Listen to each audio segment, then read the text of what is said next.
இந்து தர்மத்தை பொறுத்தவரை நமக்கு முன்னாடி இருந்தவங்க பேணி காத்து நமக்கு கொடுத்துட்டு போயிருக்கலாம். நாம் இதை பேணி காத்து நம்முடைய சந்ததியருக்கு கொடுக்கணும். நம்முடைய முன்னோர்கள் நமக்காக அவ்வளவு கோயிலை கட்டினாங்க, அவர்களுக்காக கோயில் கட்டலைங்க. ராஜராஜ சோழன் அவருக்காக குடும்பத்துக்காக அவ்வளவு பெரிய கோயில் கட்ட வேண்டிய அவசியம் இல்லை. ராஜேந்திர சோழன் கங்கை கொண்ட சோழபுரத்தில் அவ்வளவு பெரிய கோவில் கட்ட வேண்டிய அவசியம் இல்லைங்க, ஏரி கட்ட வேண்டிய அவசியம் இல்லை. அவர்கள் கட்டியதெல்லாம் வருங்கால சந்ததியர் கட்டியது. இன்னைக்கு பாருங்க, 1986 தமிழகத்துல திருக்கோவில்களுக்கு கீழே இருக்கக்கூடிய சொத்து வெறும் நிலம் மட்டுமே 5.5 லட்சம் ஏக்கர் இருந்த நிலம் இன்னைக்கு 4,78,000 ஏக்கர் தாங்க இருக்கு, காணாம போயிடுச்சு. 1 லட்சம் ஏக்கர் கிட்டத்தட்ட இந்து அறநிலைத்துறை கீழே இருக்கக்கூடிய கோவில் சொத்து 1986 இருந்து கணக்கு போடுங்க, இன்னைக்கு 39 வருஷம். 39 ஆண்டுகள்ல 1 லட்சம் ஏக்கர் நிலத்தை சராசரியாக நாம் தமிழகத்தில் இந்த ஆட்சியில இழந்திருக்கின்றோம். கோவில காணோம். திருச்செந்தூர்ல மட்டுமே ரொம்ப ஆச்சரியம் என்னன்னாங்க, ஆயிரக்கணக்கான பசுவை கோயிலுக்கு கொடுக்கிறார். கடைசியாக நடத்தப்பட்ட ஆய்வின்படி 11,000 மாட்டை காணோம், கொடுத்த மாட்டை காணோம்.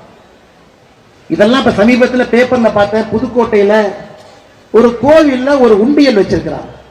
மக்கள் சரி சாமி இருக்கிறாங்கப்பா, 10 ரூபாயா 1 ரூபாயா போட்டாங்க. ரொம்ப நாள் கழிச்சுதான் மக்களுக்கு தெரிஞ்சது அது கோயில் உண்டி இல்ல, பக்கத்து வீட்டுல திமுக கார வச்ச உண்டி. மக்கள் அடிக்கலீங்க. புதுக்கோட்டையில் இப்பதான் கைது பண்ணி உண்டியல மட்டும் இல்ல, அந்த உண்டியல வச்ச திமுக காரன் இப்பதான் கைது பண்ணாங்க. எப்படி எல்லாம் யோசிக்கிறாங்க பாருங்க, எப்படி எல்லாம் யோசிக்கிறாங்க பாருங்க. ஒரு பக்கம் நிலத்தை காணா, ஒரு பக்கம் மாட்டை காணா, வடிவேல் என்ன சொன்ன மாதிரி கிணத்தை காணாங்கிற மாதிரி மாட்டை காணா. புதுக்கோட்டையில அடுத்த லெவலுக்கு போயிட்டாங்க. நாமளே ஒரு கோயிலை உருவாக்குனா மக்களுக்கு குழப்பம். மக்களுக்கு இது அறநிலைத்துறை கோவிலா, தனியார் கோவிலா, இல்ல இது ஆகம சாஸ்திரத்தின்படி இருக்கிற கோவிலா, இல்ல உள்ளூர் மக்கள் கோவிலா? உண்டியல் வைத்து இத்தனை ஆண்டு காலமாக வசூல் பண்ணி யாரோ அதை கண்டுபிடிச்சு கம்ப்ளைண்ட் கொடுத்து புதுக்கோட்டையில் ஒருத்தர் கைது பண்ணிருக்கிறாங்க. அதற்கு நாம் இன்று கேள்வி கேட்கணும். 1 லட்சம் ஏக்கரை 39 வருஷத்துல இழந்துட்டோம்னா இன்னும் மிச்சம் இருக்கிறது 4,78,000 ஏக்கர். நம்முடைய பேர குழந்தை கேட்கும். இன்னைக்கு ஒருத்தர் மதுரையில சொல்றாரு, அங்கிள் அங்கிள். அங்கிள்கிட்ட அவர் கேட்க வேண்டிய கேள்வி இதான கேட்கணும்.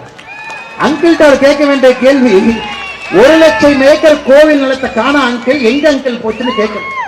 அதை விட்டுட்டு அங்கிள்கிட்ட எதோ கேள்வி அந்த அங்கிள் கேட்டுட்டு இருக்கார். 2 பேரும் அங்கிள் தான். யாருல வந்து இளைஞர் 2 அங்கிள் மாத்தி மாத்தி அவர்களுக்குள்ள இந்த அங்கிள் இவரு கேட்கிறாரு, இந்த அங்கிள் அவரு கேட்கிறாரு. இதை கேட்க வேண்டிய கடமை நமக்கு இருக்கு. 2 அங்கிள் ஒதுங்கி போங்க. இந்த 1 லட்சம் ஏக்கருக்கு முதல்ல எங்களுக்கு அக்கௌண்ட் கொடுங்க. அடுத்து பாருங்க, 17,000 கோவில்ல ஒரு கால பூஜை கிடையாது. ஒரு கால பூஜை. இன்னைக்கு இந்து அறநிலைத்துறை இருக்கக்கூடிய மொத்தம் 4,78,000 ஏக்கர் காணாம போன ஏக்கர்ல விட்டுட்டு 4,78,000 ஏக்கர் சம்பாதிக்கக்கூடிய சொத்துக்களின் மூலமாக வெறும் 300 கோடி ரூபாய். திருப்பதி ஏழுமலையான் உங்களுக்கு தெரியுங்க ஐயா, திருப்பதி ஏழுமலையான் தமிழ்நாட்டில் உங்களுக்கு இத்தனை கோயில் 46,000 கோயிலை சேர்க்கிறேன். திருப்பதி ஏழுமலையான சமீபத்தில் ஸ்டேட் பேங்க் ஆஃப் இந்தியா மதிப்பீடு செய்தாங்க. ஏழுமலையான் கோவிலுடைய சொத்து என்ன, வங்கியில எவ்வளவு இருக்கு, தங்கம் எவ்வளவு.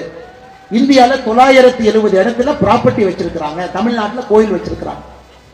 2,50,000 கோடி ரூபாய் திருப்பதி ஏழுமலையானுடைய மொத்த மதிப்பு.